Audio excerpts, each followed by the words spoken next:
Hello and welcome to Diamond Care's Diabetic Awareness Training. This is additional training to go along with your medication administration training. This is going to help us be better care stewards of our clients who are diabetics. Just keep in mind, our diabetics, sometimes need extra attention. And so this training is going to help you be more aware of a diabetic need. So, training objectives. Understanding diabetes basics. We're going to be able to recognize signs of high and low blood sugar, know our scope of practice when it comes to our care limits, and understanding, reporting, and documentation requirements. So, what is diabetes? So, diabetes is a condition that affects sugar regulation within our bodies. And so, when you're a diabetic, this can have a very vast, wide havoc on your body, not just with your sugar levels, but it could affect your kidneys, your liver, and your heart, and your vision, and even your limbs. So that's why diabetes is so well talked about, and all kinds of research is going into it, because when you're a diabetic, we're not just worried about the level of sugar in your blood system, we're worried about how that is affecting other systems within your body. So we have our two most common diabetics that we're going to discuss. Yes, there are other forms of diabetes, but for our purposes, we're going to stick to type 1 insulin dependent. These are typically people who became a diabetic in childhood. And essentially, what this means is that their pancreas is just not functioning at all. And then we have our type 2 diabetes. These are our insulin resistant or deficiency individuals. And a lot of times it's, a problem with you or me, meaning that it is, driven by our lifestyle choices or sometimes genetic factors. So, type 2 is the most common that we see, but we do have adults who, grew up being diabetic. So, Title 22 requirements 87628. So we have to have the physician's order on file, clear monitoring instructions. Please remember, no sliding scales. We are not allowed to interpret. I understand that we've had some sliding scales and we might have one or two lingering, but we are in process of getting those revisited and removed. And here's why. Even if a client comes into Diamond Care and they currently can read and interpret a sliding scale reading, what if they become unresponsive and their sugar's too high or their sugar's too low, and they cannot read that glucometer and they cannot read the physician's order to know how much insulin to give? That now leads us to be making that medical decision. And even though we have great staff that are medical assistants or going through medical school and different kinds of training, at the end of the day, we are not RNs and LVNs. And in the event that we do have an RN or an LVN available to us 24 hours a day, policies and procedures may change, but at this time, no sliding scale. So remember, if somebody comes back to the facility with a sliding scale and it's not caught by administration, please notify us immediately. If we get a new resident that's on a sliding scale, notify us immediately. And so no parameters based upon medication orders. So same goes for like metformins and glipizide. We can't say, well, their sugar level's over 200, so we're going to give 3 metformins instead of 2. That is still making a medical decision.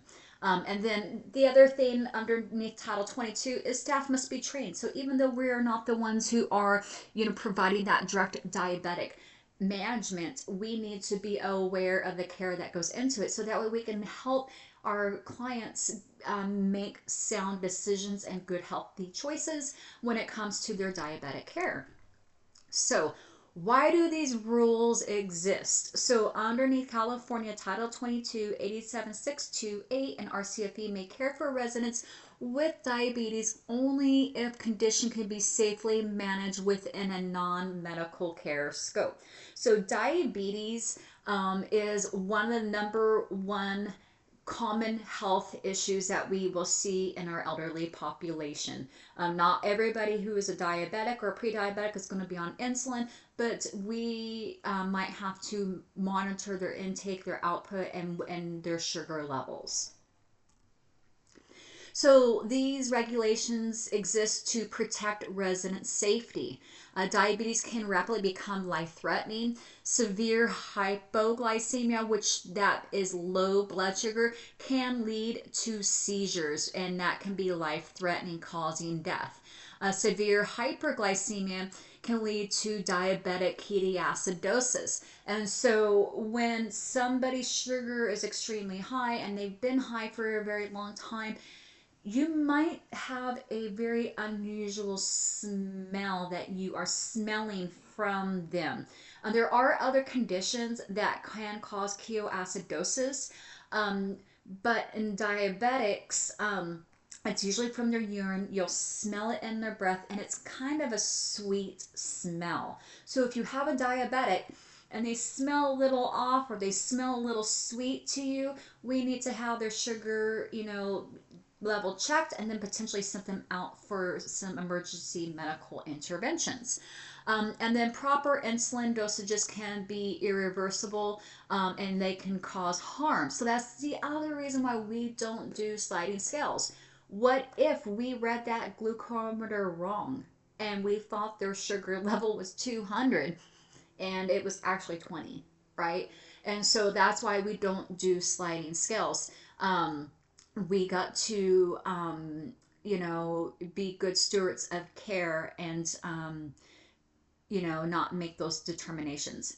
Because RCFEs are a non-medical care facility, regulations prevent staff from making medical judgments that could endure danger to residents. So essentially, the only medical decision that we can make in a RCFE setting is to send somebody out for an evaluation. We're not going to evaluate them ourselves and determine if we're going to keep them there or not. If there's a concern or a doubt, ship them out. Okay, so preventing nursing level practice in RCFE. So RCFEs are not skilled nursing facilities, also known as SNFs. And so this becomes very confusing for our residents, their families, and even healthcare providers out in the community. And here's why. Long time ago, skilled nursing facilities were known as convalescent hospitals. And that was typically where mom or dad and grandma and grandpa would go to age in place. Skilled nursing facilities would have 24-hour LVN or RN oversight, and so they were doing medically skilled procedures such as giving insulin and checking sugar levels. But as the years have gone on, we have seen the shift in our society that the nursing facilities are now known as post-acute rehab facilities, and they're very short-term stay. A typical stay in a nursing home is anywhere from 14 to 21 days. Sometimes we may see individuals in a nursing home a little longer based upon medical necessity, but typically the idea is that you're going to go there for some rehab to get stronger to then be discharged into the next level of care. And that next level of care may be at home with family and support of home health care, or it may be in an assisted living community such as Dynacare if you don't have a support system at home to help you in your next phase of care.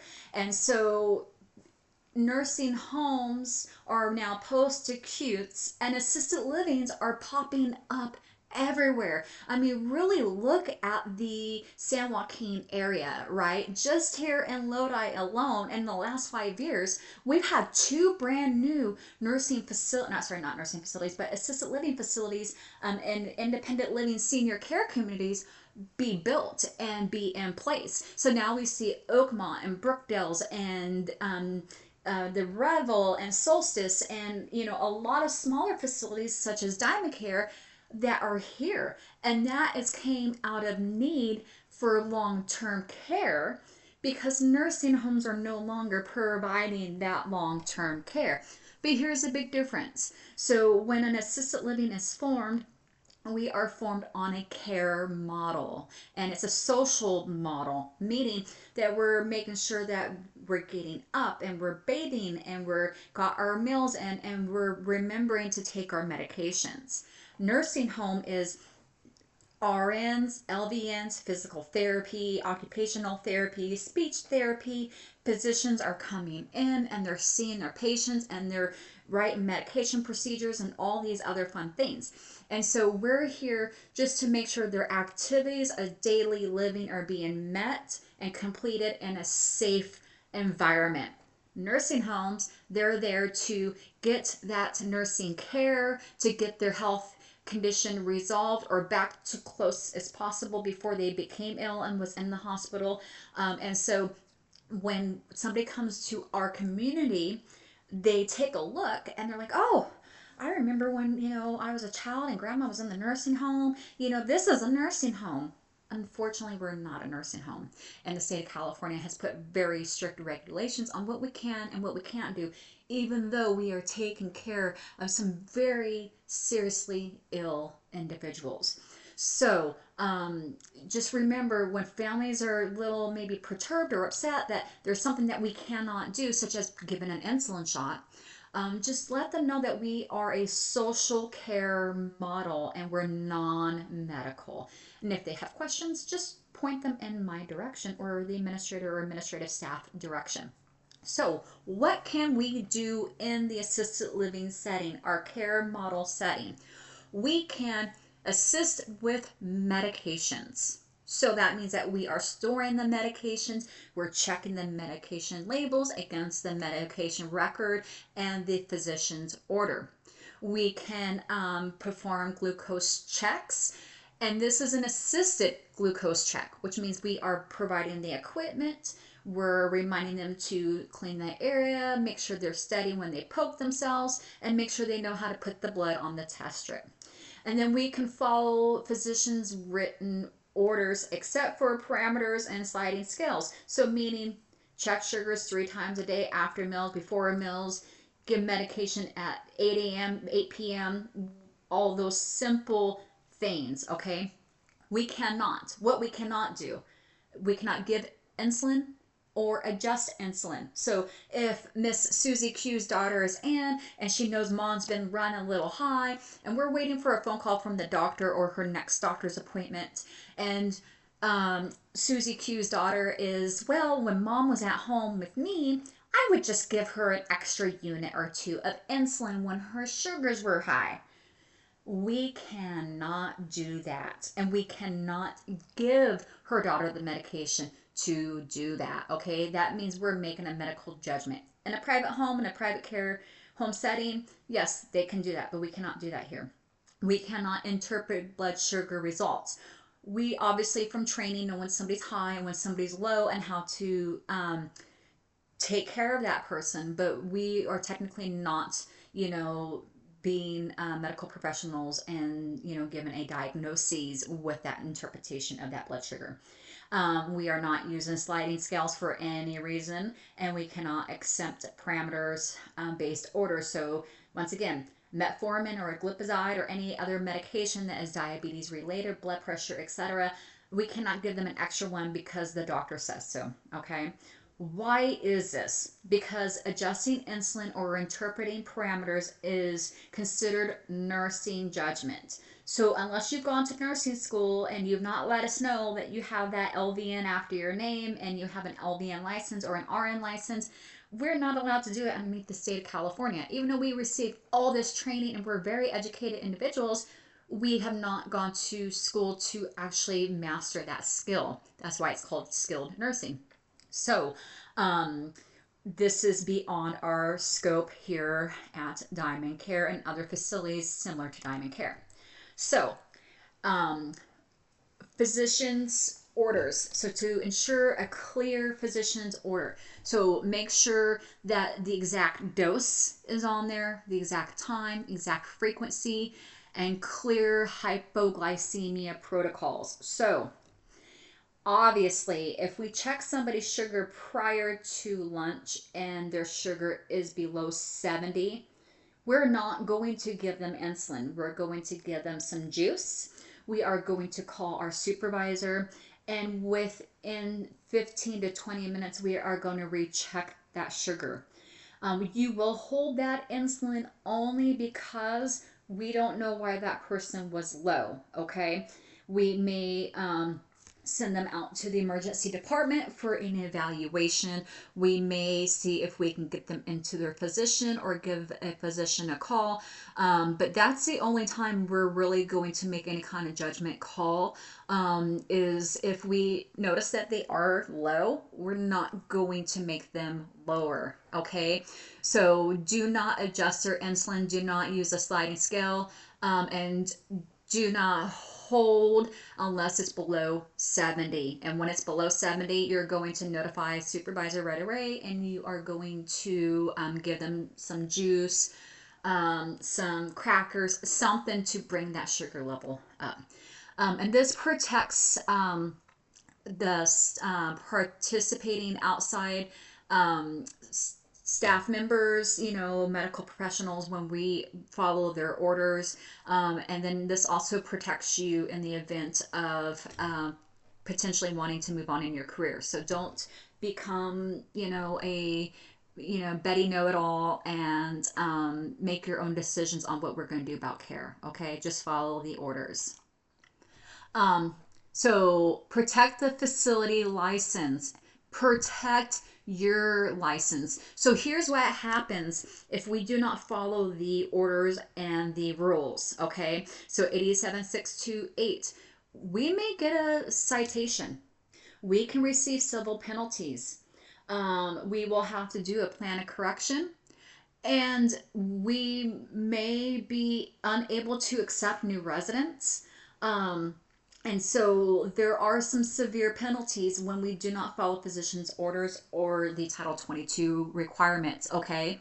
DSS expects administrators to ensure that staff are trained. That's why you're watching this video. You've got some training on medication administration records and procedures. We've got a safe medication overview from Best Home Health Partners. And we want to make sure that you guys understand our written policies, understand our documentation purpose, and risk assessment review, meaning that we are constantly looking at the medications, the MARs, the orders, and we are looking at the client overall, and if we sense something is wrong, we're going to send them out or ask for help, right? And then exception requests when required. So we've talked about this before. There are conditions that are considered restricted, and then there's conditions that are considered prohibited underneath this Title 22 ruling. And so a diabetic resident is considered restrictive. They are restrictive, meaning we can accept them, but they must fit into a certain criteria, such as being able to do their own glucose checking with supervision, be able to perform their own insulin injections with supervision. But what happens when we've had Betty Sue for the last 5 years in our facility, and all of a sudden she's unable to do those tasks, right? That's when we write in for what is called an exception on a prohibited condition, right? And so at that time, we have to show the staff that we are competent and safe and able to perform that care for that resident. That does not mean we can do that for all residents. For that particular resident with our current staff, they're going to give us an exception to keep her in place. Okay, so unless you are told and you're trained and all that documentation's there, we're not going to be doing these things for our residents unless we have that exception request approved by the state. Okay, and we can talk about that more later, offline, and hopefully maybe in the next couple months to follow, I can do more training videos on that topic. Okay. So once again, why no sliding scale? Because interpreting blood glucose is a skill that clinicians, when they go through medical training, such as LVN school, respiratory school, nursing school, physical therapy, that is a skill that they go to school to learn, okay? These actions required a licensed nursing judgment unless specifically approved through the Department of Social Services and clearly structured sliding scale insulin limits that exceed the scope of our CFEs. So, you know, it is possible for us to do those things, but only under certain criteria that the state has approved. At this moment, in this time, no. But however, in the future, that might change. We might have an LVN or an RN who's available to us 24 hours a day who can help make interpretation and judgments and so forth. But at this time, no, guys. All right, bottom line for staff.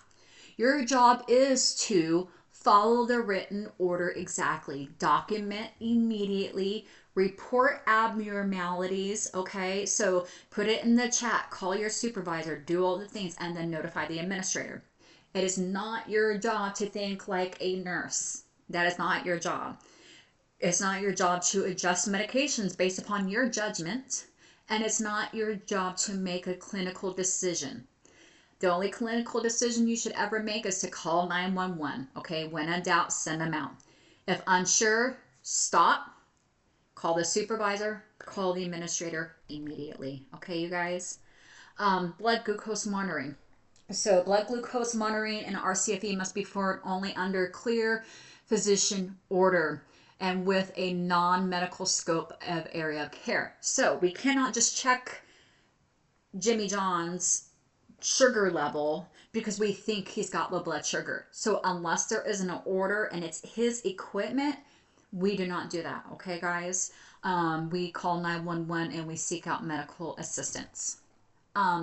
So physician's orders, right? We're going to kind of go over this a whole lot. I want it to be second nature to you so that way when you hear it again, you're going to say it along with me, right? We must have a written order, exact frequency, clear documentation instructions, written hypoglycemia protocols, and specific instructions when to notify the physician. So the physician may not want to know when Sally Sue Betancourt, just making up names here, sugar is, 300. Right? Maybe she runs high quite frequently and he already knows this. But maybe if she's over 350, he wants to be notified. Okay, so keep an eye out for those types of requests from the physicians. Do not administer insulin based upon your own judgment, sliding scale, or parameters. Okay, so you guys should know this by now. I feel like I'm kind of a broken record here, but it is really important. So hypoglycemia, low blood sugar. What is it? What does it look like? Okay, so for majority of people with hypo, which means low blood sugar, they may be shaky, little jittery. They're going to be sweating. They're going to look very pale. They may be confused more than usual. They might experience a seizure. They might have a loss of consciousness. In any case, if you see them lose consciousness, they're shaking, convulsing, don't call me and ask what to do. Please immediately call 911 and then inform me that the individual is having a diabetic crisis. Diabetes individuals are higher risk of stroke, okay? And the reason is when you're diabetic and you have higher blood sugar levels, it does make your blood more thick. It makes it more tacky, and blood clots are formed much more easily, okay? And so if you have a diabetic patient and you suspect a stroke, don't call me first. Don't text me first. call 911, right? Because every second in a stroke really does count, okay? Call 911, give them all the information that they need, and then afterwards, call your supervisor, call the administrator. If you want to text me while you're on the phone with 911, that's fine. But don't hesitate if a resident is showing signs of a stroke. Their face is drooped, they're not conscious, they can't eat, they can't drink, they can't swallow, they can't follow the commands, right? Immediately, please do call 911. I'm not going to get mad at you guys because you sent somebody out based upon a gut judgment. I'd rather you be safe than sorry, okay? So if somebody looks like they're having a medical crisis, call 911. Hyperglycemia. So this is high blood sugar. So majority of people, they're going to have increased thirst. So if you see one of our clients asking for more water, and your urination's more frequent, their urination is very strong, foul smelling, they're more fatigued, they're complaining of blurry vision, they got that fruity, that sweet smell odor that we had talked about earlier, that ketoacidosis. You know, that is a sign that they're not processing the sugars out of their system. You're going to want to report it immediately to the administrator. Chances are we're going to have them sent out for evaluation. We're going to let the family know. We're going to let the physician know. We're going to do all those things. And we're going to document both cases, okay? Now, there are some individuals, and I am one, post-pregnancy diabetic issues. I have a fasting impaired glucose intolerance, and for several months without checking my sugar, I thought I was having low blood sugars in the mornings. I was waking up, I was very shaky, I was very clammy, and come to find out my sugars were actually high. So, you know, it can go one way or another for a diabetic or a person who has experienced diabetes in the past. But either way, if they're experiencing any of those symptoms, whether it be high or low, and they have a glucose monitor, you know, do that sugar check with them and seek out emergency attention right away for both conditions. Medication management at Diamond Care. Exact dose, time, route required. Once again, we do not adjust the orders. We do not do sliding scales.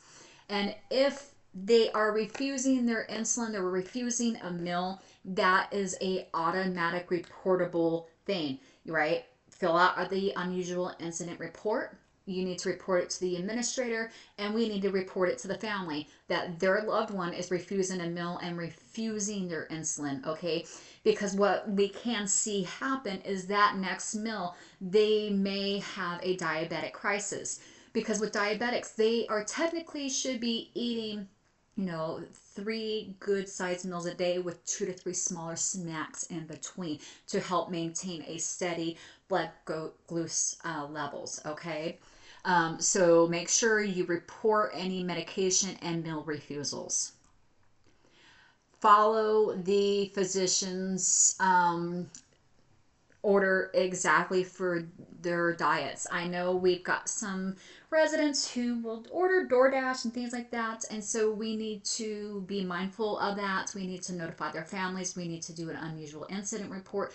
We need to make sure this is documented, because if they end up in a diabetic crisis and they have the cognitive and the ability to do their own food ordering and they're making poor food choices, right? It can be a problem if we're not doing all our things that we should be doing to encourage safe food diet following for a diabetic, okay? We're not going to create special diets for them. We are not going to change diabetic diets for them. And we're only going to restrict food if it is on the medical provider's order. We're not going just to make that determination, okay? But if the doctor says low sugar, no sugar sweets, and they want a regular cookie, we're not going to give them that regular cookie, right? Because it's against the doctor's order. All right. So documentation, we're going to, even though we got those fancy blood glucometers and the apps and all of that, you're going to still physically write down their sugar levels, okay? behavioral changes, we're going to document that too. And then if we have to send out for emergency purposes, unusual incident, right? And everything must be done in a timely and objective manner. So when we're filling out that unusual incident report, don't be like, well, I told Jenna 3 times last week she needed to knock off it and stop ordering DoorDash and getting Cold Stone ice cream, right? We're going to say resident keeps ordering out food, ordering sugary sweets. Resident's been educated, family's been informed. Keep it factual, okay? I know it's hard to, especially when we've done all the things that we need to do to make them make the right choices and they still don't. It's hard to not get our emotions involved, okay? All right. So you're going to notify supervisor and administrator with any abnormal readings, refusal of insulin, signs of hyper or hyperglycemia, and hospital transfers or a fall. So diabetics, if they've had a fall, they might be having a high sugar, low sugar, something going on, right? There's chances are that there's something going on with their sugar level. So they're going to need to be sent out right away for an evaluation. Okay. Home health and hospice coordination. So if it's during the weekday and they are on home health services, we may call their home health provider first to see if they can come out and to do an assessment and call their physician to maybe get a new order for their insulin usage or increase their oral medications. Okay. Chances are if it's after hours or the weekend, they're going to tell us to send them out to the emergency room when they're on home health services. If they're on hospice services, 24/7 hospice is a little more stronger support system for our residents, and so we're going to call the hospice agency and ask them to come out, and they're going to make the medication changes as needed. Okay, so we're going to monitor and report changes. We're going to do post-visit emails to the administrator. So when a home health agency comes out or a hospice agency comes out, we're going to make sure they email their reports to the administrator. And then medication changes must be faxed. So let them know if the medication is being changed, they must fax it into us. And then we also need to receive the appropriate medications from the pharmacies. So if unconscious or seizing, automatically call 911. Do not call me first. Do not call Amber first. Do not call Gloria first. Do not call Zach first.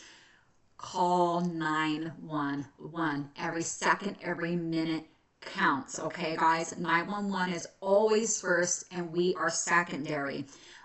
You're going to then afterwards, you're going to complete the unusual incident report, and you will only notify the responsible party if we ask you to. So typically it should be management that notifies the family to let them know that a emergency medical need arise and where they're going to. Okay, so this is a education that was done on YouTube, and it talks about elderly individuals and optimizing their diabetic care. Now, beware, not all of it is going to apply to us, but this is good educational material for you guys to learn more about diabetic care in elderly.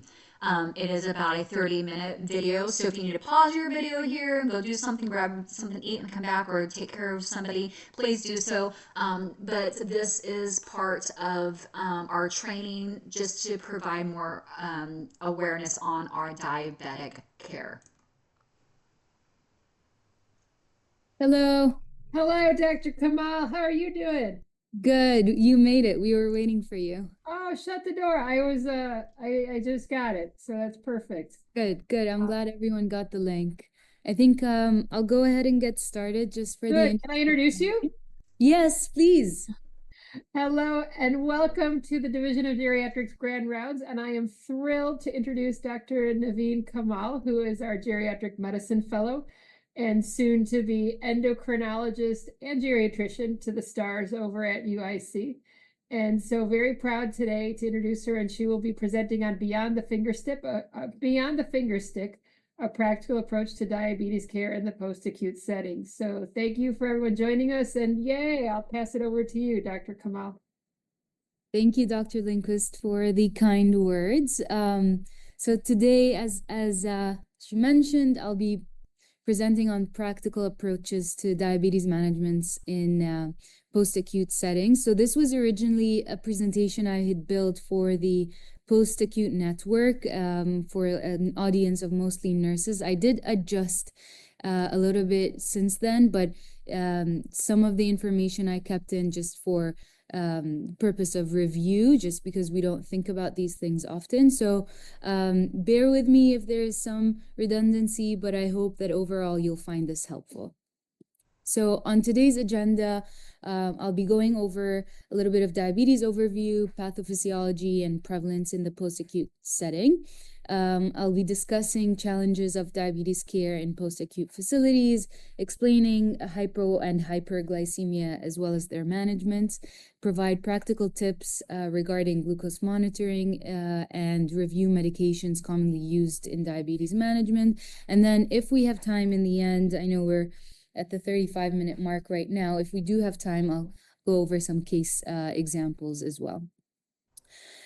So why does this matter? Diabetes is a major concern in nursing homes, with approximately 30% of residents in nursing homes and post-acute settings are having diabetes. And so management of diabetes in the setting can present some unique challenges, as you're all aware. One of the biggest concerns is the high risk of hypoglycemia. And this is due to multiple factors, for example, variable appetite, declining renal function, inconsistent physical activity levels, all of which can make glucose control unpredictable. And then additionally, on top of that, many residents have multiple chronic conditions leading to polypharmacy, complex medication interactions. And these factors increase the risk of both hypo and hyperglycemia, as well as complications like infections, falls, and cognitive decline. We also know that hospital readmission rates are significantly higher for nursing home residents with diabetes, adding to the burden on both the patients and the healthcare system altogether. And then further complicating care is staffing limitations and inconsistent glucose monitoring, which makes it even harder to maintain stable blood glucose levels. So ultimately, our goal is clear. We want to improve safety, we want to prevent complications, and we want to enhance the quality of life of our residents. So diabetes, as we know, is a chronic condition characterized by elevated blood glucose levels due to a defective insulin production, insulin action, or both. Type 1 is mostly autoimmune. It's characterized by the immune system attacking the insulin-producing beta cells in the pancreas, and then that results in an absolute insulin deficiency. So the patients are typically dependent on insulin for survival. Type 2, on the other hand, is mostly a combination of insulin resistance and progressive beta cell dysfunction, meaning that the body does not really use the insulin effectively, and then over time, insulin production does decline. So even though we don't typically start with insulin management in the beginning, generally over time, patients do end up needing insulin for their management. There are also other types of diabetes that we encounter in clinical practice. That's steroid-induced diabetes or post-transplant diabetes, mostly due to medication side effects that impair glucose metabolism. Hospital-acquired hyperglycemia or stress-induced hyperglycemia, which is a transient increase in the blood glucose levels due to acute illness or psychological stress. Physiological stress, and then diabetes related to chronic pancreatitis, which results from damage to the pancreas in itself, leading to both insulin deficiency and digestive issues. So we all know in type 1, patients are very insulin dependent, so it's critical that we never stop long-acting insulin, even when the patients are having poor PO intake or are NPO. And I'll just skim through that very quickly just because it's mostly a review slide, but risking DKA if we miss insulin in type 1 diabetes. And then for type 2, as I mentioned, initially we start with oral medications, and then eventually oral meds would potentially be insufficient to control the hyperglycemia, and insulin is required. So the key goals of diabetes care in the SNF is to prevent hypoglycemia, prevent severe hyperglycemia, and we really want to avoid tight glucose control. So the way we do that is by individualizing glycemic targets. We want to minimize medication-related side effects and medication interactions, and we want to try to improve residents' quality of life and functional status. So what do I mean by individualized targets? Glycemic goals should be individualized based on the patient's overall health and life expectancy, and this is a particularly important concept in geriatric care in general. So for younger adults who are in good health with minimal treatment risks, usually a stringent target of less than 6.5% A1C is appropriate. But in older adults, typically the A1C goal is about less than 7.5%. And then for older adults with complex or intermediate health conditions, the A1C target of less than 8% and sometimes even 8.5% is generally more suitable because we need to consider their unique needs and their risks. In older adults with very complex or poor health, as well as those with a limited life expectancy, it's important to recognize that an A1C, a specific target, may not be necessary or even beneficial. Instead, we want to try to focus on a flexible approach, focusing on symptom management and quality of life more so than the numbers. So how often and how frequent do we check blood sugars in the post-acute setting? Frequency really depends on the individual regimen being used, the patient's functional status, and their overall goals of care. If we're dealing with diet-controlled diabetes, then there's really no need for checking blood glucose, and an A1C every 3 to 6 months is sufficient. For patients on oral meds such as metformin, DPP-4 inhibitors, SGLT2 inhibitors, then once or twice a week glucose checks are sufficient. And then the exception to that would be patients on sulfonylureas like glipizide, glimepiride, glyburide. For those patients, we want to do more frequent monitoring because we want to ensure the safety of these medicines due to the risk of hypoglycemia. So you want to start with, typically what the ADA recommends is you want to start with 1 to 2 times daily initially on admission, and then you can adjust the frequency based on the stability of blood glucose over time. So if you're not seeing any major fluctuations and a very minimal risk of hypoglycemia, then you can space that out to 2 or 3 times a week. For patients on basal insulin only, then once a day or sometimes twice a day glucose checks are necessary depending on the patient's risk of hypoglycemia, but once a day is typically sufficient. And then for patients on a basal bolus regimen or a sliding scale insulin, then they should have their blood glucose checked before each meal and at bedtime. And then finally, for patients on steroid therapy, then postprandial monitoring is recommended. That's really just to assess the for postprandial hyperglycemia and to see if they actually need any anti-hyperglycemic therapy. So basically, the summary of all of this is you can start with more frequent monitoring upon admission, and once you have established that blood sugars have been stable and not really fluctuating with minimal risk of hypoglycemia, then you can space out the blood sugar checks. So I wanted to take this opportunity to mention as well that CGM should not only be considered, but also encouraged in post-acute and long-term facilities. The American Diabetes Association now supports the use of CGM, and particularly for residents who are on insulin or patients who have a high risk of hypoglycemia. And this includes individuals with impaired hypoglycemic awareness or patients with cognitive decline who are unable to report symptoms of hypoglycemia. Importantly, the device selection needs to be personalized, accounting for each patient's clinical complexity and their functional capacity, as well as their ability to use technology or learn how to use it. And the ADA also emphasizes that safe implementation hinges on, robust staff education and a standardized facility protocol to guide the usage of the devices. It's probably much easier to just continue the use of CGM on someone who has already been using it before their admission, rather than just starting one altogether from scratch in the facility. And this ADA recommendation is a significant shift from prior recommendations, which reflects, the growing role of technology in improving inpatient and post-acute diabetes management.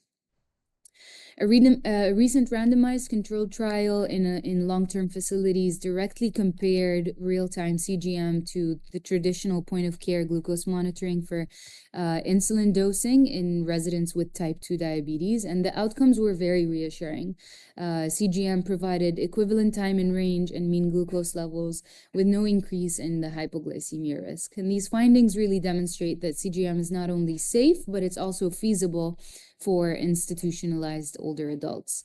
While the American Medical Directors Association, now called, or AMDA, now called PALTC, it doesn't explicitly recommend CGM yet. It does support individualized glucose monitoring strategies, making CGM a reasonable option when appropriately integrated with staff workflow and care plans. So why do we care so much about hypoglycemia? As I mentioned before, older adults are generally at a higher risk of hypoglycemia due to their multiple comorbidities, decreased renal function, variable oral intake, cognitive dysfunction, and amongst other reasons. Unfortunately, hypoglycemic events in nursing homes are not uncommon, and they're associated with increased emergency room visits, hospitalizations, higher mortality rates. Even a retrospective 1-year study conducted in multiple SNFs in the Cleveland area showed that 38% of residents experienced an episode of hypoglycemia, and 33.5% of them experienced severe hypoglycemia. And in another observational study in long-term care facilities, 35% of residents with type 2 diabetes experience hypoglycemia annually. Imagine 35% annually had an experience of a hypoglycemia, and a whopping 25% of residents experience severe hypoglycemia with a blood glucose less than 55. So events are generally more common in individuals on insulin and sulfonylurea, which are associated with hypoglycemia. But overall, the statistics highlight that the significant prevalence and the impact of hypoglycemia in nursing homes and post-acute care settings, and this underlines the need for really vigilant monitoring and tailored diabetes strategies.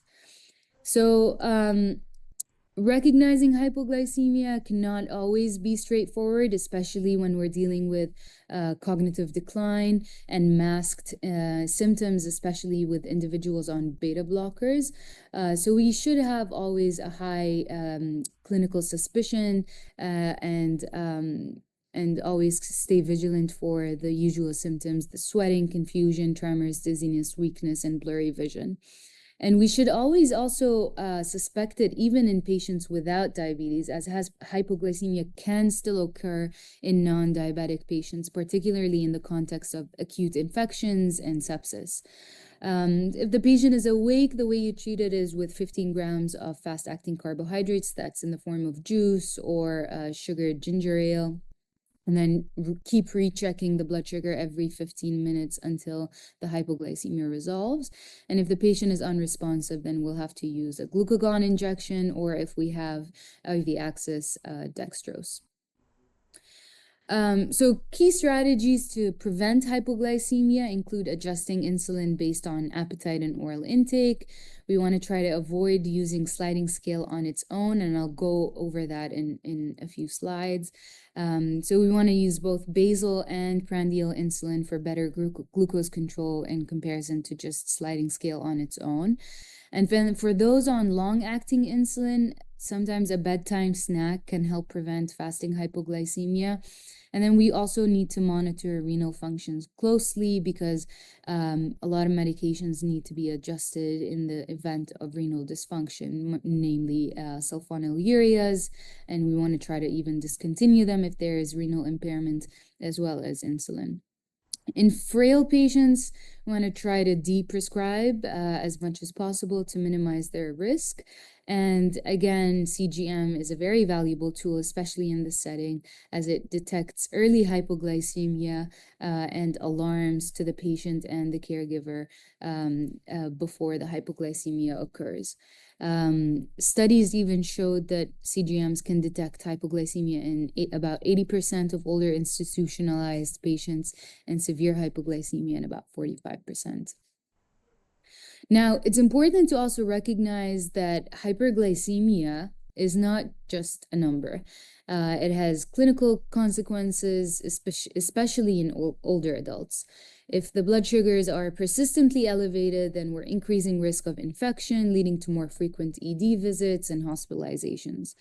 It also contributes to poor wound healing, making recovery from injuries or pressure ulcers or surgeries more challenging. And in addition to all of that, hyperglycemia itself can cause dehydration and electrolyte imbalances, which can lead to weakness, confusion, increased risk of falls, among other problems. So it's also a key contributor to urinary incontinence in skilled nursing facilities, which can significantly impact quality of life. So, what might cause hyperglycemia? Either missed medications or under treatment, infections, steroids, stress, dehydration. The residents can usually present with polyuria, polydipsia, but it is also common that they are asymptomatic, especially in long term untreated diabetes. And then we always need to stay vigilant for signs of DKA or HHS. So this is just another review slide for how to manage severe hyperglycemia. We want to check ketones, especially if there's type 1 diabetes or if the blood sugar is higher than 300. You want to review and assess the underlying causes. Is it a missed dose, infection, steroids? If the blood sugar is below the 300 range, you want to try to encourage fluids, water, specifically as much as possible, avoid simple carbs, and repeat a blood sugar check in a couple hours. If the blood sugar is above 300, then you want to consider a dose of sliding scale. So these are the next few slides are really practical tips specific for not just post-acute care settings, but in geriatric care in general. First, it's important to remember to, educate our colleagues, especially nursing staff in the nursing homes when we are able, because for nursing staff, proper timing of the blood glucose check and the insulin administration is very crucial to prevent fluctuations in the blood sugar and to ensure safety. Mismatched insulin timing and meals can lead to really dangerous sugar swings. And if the insulin is given too early, for example, hypoglycemia can occur before the food becomes available. And if the insulin is given too late, then hyperglycemia can occur due to the food being absorbed in the absence of insulin. And then this can later be followed by hypoglycemia once the insulin is absorbed and kicks in, but the food has already been processed and digested.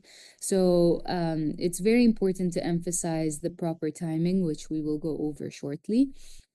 And in general, delayed and missed meals can be particularly risky for patients specifically on insulin and sulfonylureas. So when is the right time to check the blood sugar? This depends again on the regimen and the individualized risk of hypoglycemia. If the resident is on a basal bolus insulin regimen, they should have their sugar checked 4 times a day. And this includes fasting blood sugar before breakfast and then before each meal. And this helps assess the overall glucose control overnight. So if the patient is on basal insulin, then the fasting blood sugar in the morning can give you a rough indication of whether or not the basal insulin dose is appropriate or needs to be adjusted. Then before each subsequent meal throughout the day, this should be done about 15 to 13 minutes before the patient starts eating, and this will guide the mealtime insulin dose and prevent hypoglycemia. Then one more blood sugar check before bedtime, just before sleep, and this helps prevent overnight hypoglycemia and guides the dosing of the basal insulin that is usually given at night. Sometimes post-meal glucose is also done. That's done typically 2 hours after a meal, and it's only needed in certain scenarios to help assess the efficacy of oral medication. So for example, if someone is on a sulfonylurea before meals or with meals, then you can check a postprandial sugar 2 hours after the meal to assess the efficacy of the medication. Of course, additional checks should also occur whenever there's a concern for hyper or hypoglycemia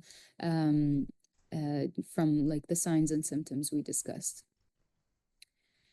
So, when is the proper timing of insulin administration? To answer this question, we should familiarize ourselves with this graph here that shows the different types of insulin and their insulin action over time. So, first in green, the first one on the left, this is short time or mealtime insulin. That's your Lispro, Aspart, Novolog, or Humalog. The onset of this insulin is typically within 5 to 10 minutes of injection. It peaks at about 30 to 90 minutes, and its activity resolves after 4 or 5 hours in reduced renal function.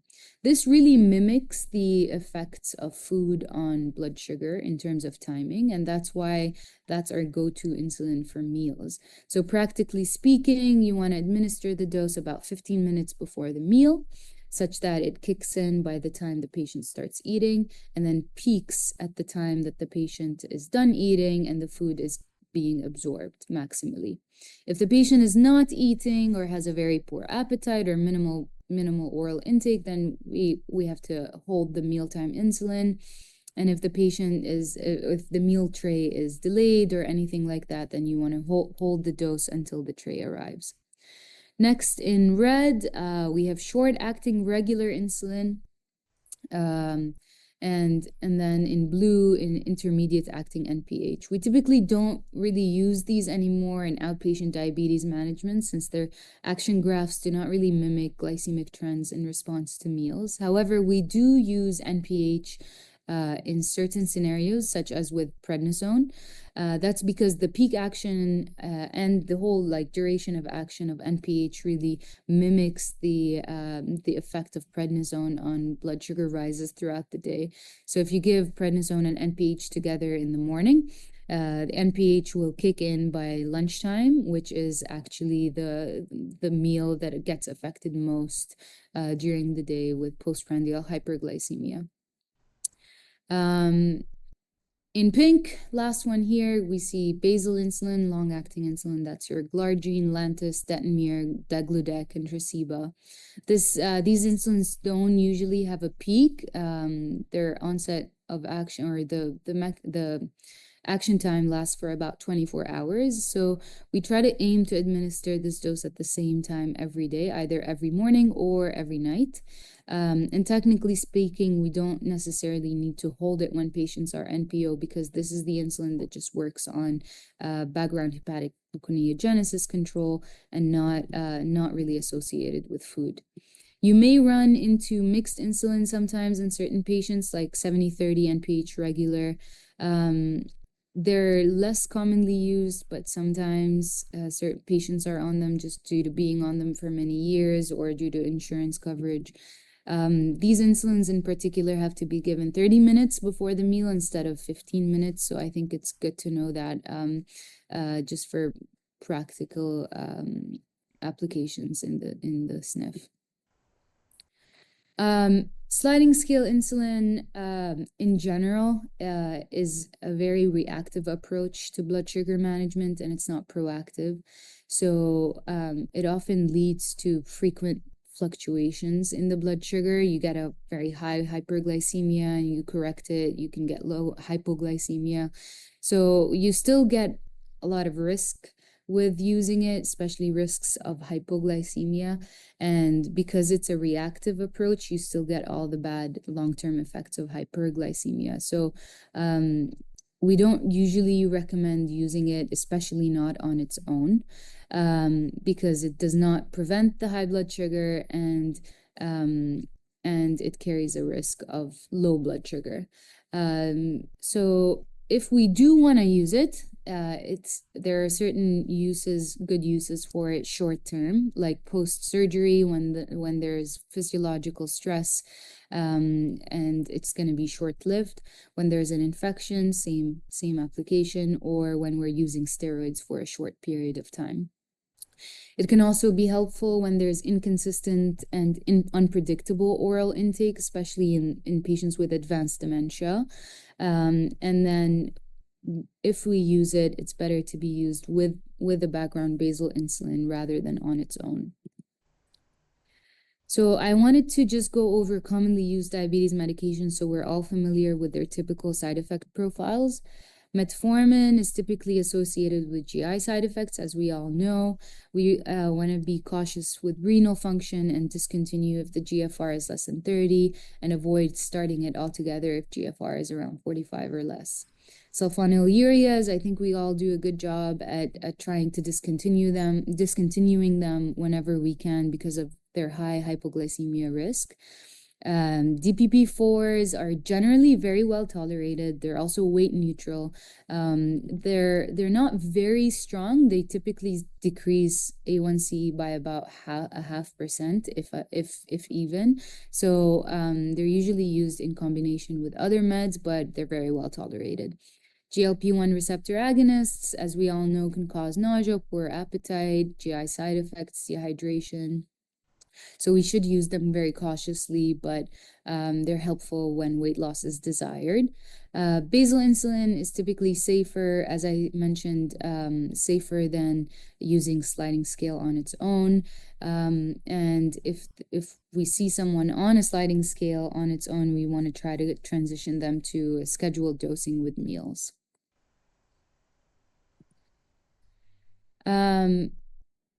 When we notice declining renal function on labs, our first step in terms of insulin adjustment would be to reduce their doses by about 25%. If there's a poor appetite or the patient is not eating, we want to hold mealtime insulin. If we're starting new steroid therapy, then we want to increase their prandial doses. If they're not already on prandial doses, you can consider starting a small dose and then up titrating as needed. And if the patient is about to be discharged, we want to try to simplify the regimen as much as possible. In terms of diet, I think we're all familiar with this. We want to try to focus on high fiber, lean protein, low glycemic index carbs, complex carbs, and we want to try to avoid simple sugars to prevent blood sugar fluctuations. Meal timing is very important, especially in patients with cognitive decline or dementia that are on insulin. Trying to maintain a standardized and structured routine would help reduce the risk of hypoglycemia, especially if they're on insulin or sulfonylureas. And then, since older adults are at an increased risk of sarcopenia, then we want to encourage adequate protein intake to maintain muscle mass and function. Exercise in general should align with the individual's functional status and physical ability. Any movement is generally better than none. We can encourage seated or modified exercises to provide benefits for those with mobility limitations. But in general, a well-balanced diet, regular physical activity, and routine all contribute to stable blood sugars, muscle preservation, and overall well-being in older adults with diabetes. I think we have about 5 minutes to go over a couple of cases. I'll just read through them just to deliver a couple more learning points. So we get a call from the nursing home. The resident has already received their insulin for breakfast, but is now nauseous and doesn't really want to eat. What should we advise the nurse to do? So since the insulin has already been injected and is being absorbed in the system, we want to try to feed the insulin. And since the patient is nauseous, we want to try to focus on like liquids with high simple sugars, ginger ale juice, a small snack of fruit. And then we want to advise the nurse to check the blood sugar every 15 to 30 minutes for up to 4 hours, which is when we expect the insulin to have washed away. Next resident is on 20 units of glargine every night, but is now NPO for a procedure the following day. Typically, we don't need to adjust the basal insulin, especially if it's an appropriate dose that doesn't cause them to get hypoglycemic. But if ever in doubt, I think it's better to be safe than sorry. So we would if you want to decrease the dose, typically you decrease it by 20%. Want to monitor more frequently for hypoglycemia, and you can also advise a bedtime snack to avoid hypoglycemia. The resident with a history of diabetes is on glipizide and basal. They have poor PO intake due to an infection. What adjustments would you make? And I think we'd all agree here that we want to stop the glipizide and monitor their blood sugars more frequently in that short period of time, like ACHS. And since we'd expect their blood sugars to be a little bit higher due to the physiological stress of the infection, you want to continue the basal insulin and then adjust it as needed. This last patient is on metformin. They're started on prednisone for a COPD exacerbation. Their blood sugar is now in the range of 280 to 350 during the day. What interventions would you consider making here? And what we could do is mostly encourage hydration, water, and avoiding simple carbs for the duration of the steroid course. You can consider starting a mealtime insulin like before lunch and before dinner, not necessarily before breakfast, because as I had mentioned earlier, if we're on prednisone, the most affected times of the day for hyperglycemia would be after lunchtime and after dinner time. If you want to avoid starting a scheduled insulin dose, you can consider a sliding scale correction just at in the evening before dinner and at bedtime, and then monitor and increase blood sugar checks for the duration of the prednisone course. So the key takeaways here: avoid overly aggressive blood glucose control in older adults. Hypoglycemia is very dangerous. Individualizing treatment based on patient's prognosis, kidney function, and appetite. Always want to check blood sugar before administering insulin. Focus on the correct timing and prevent hypoglycemia by adjusting meds for appetite and renal function. Thank you very much.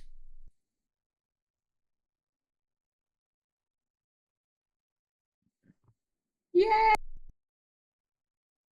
Okay, so as you know, we're not skilled nursing, but however, that video really did have some important takeaways for us to know and better understand how to help our residents who are diabetics, especially those on insulin, to better manage their disease. So, for example, if we give an insulin and then they don't want to eat, that is reason for alarm and concern, right? And so they might need some extra oversight, some extra monitoring. You're definitely going to inform administration to let them know. And if we get a severe low blood sugar and they're still refusing to eat or drink, we may need to send them out. Also, they mentioned prednisone. Prednisone is used to help with infections, inflammation infections.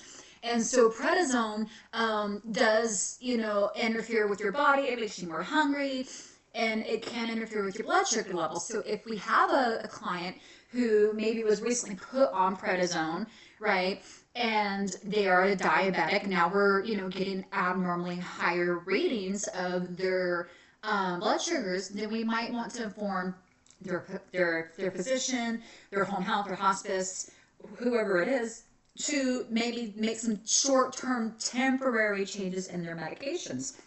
They also went over a couple scenarios about what we should and shouldn't do. Yes, a lot of it was skilled nursing geared, but however, there was a lot of important key information to take away in there. And so I hope this helps you better understand the importance of every meal needs to be ate, every snack needs to be given, the medications need to be given on time, and we need to monitor their levels. So like all the other videos, we have a post-test. Good luck. I hope you guys learned a lot. We need 80% or better. And don't hesitate to ask more questions. Don't hesitate if the home health nurse or hospice nurse is here and you have questions, because, we all should be learning something new every day that just helps make us better, well-rounded caregivers. Thank you so much for watching.